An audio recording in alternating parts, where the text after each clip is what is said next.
Well, this is a big achievement for African continent to have a new single air transport market after a minimal progress since its launch in January 2018. The single African air transport market appeared to reach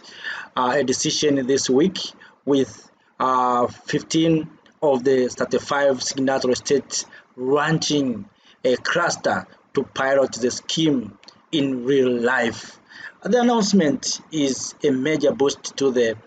proposed joint airline by Kenya Airways and South African Airways, which will have immediate and unlimited access to key markets on the continent, as both countries will be participating in the trial runs. Due to that, the economic freedom fighter has been welcoming Africa's bid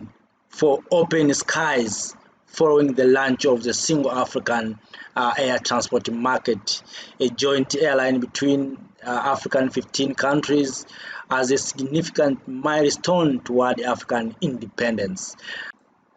The economic freedom fighters under the leadership of Julius Malema and Ford Shivambu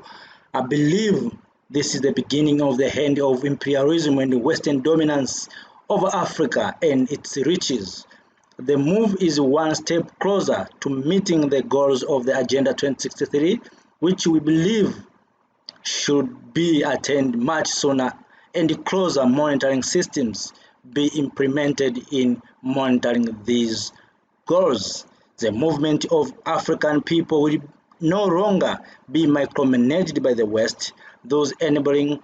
Africa to trade skills and resources within the continent without neoliberalism and the monopoly over airline services. In addition, the African continent must also push for the implementation of the protocol for the free movement of the African people, which will see Africans using a common African passport that was meant to be rolled out in the year 2016. The major objective of the Yamoussoukro decision was to improve connectivity and integration of Africa through liberalization of scheduled and non-scheduled air transport service and removing all restrictions on traffic lights, capacity and frequency between city pairs for all African airlines, which the continent has been struggling to actualize. The EFF believes that the implementation of the single African air transport market will be cost-effective for the African people and further uniting African countries and strengthen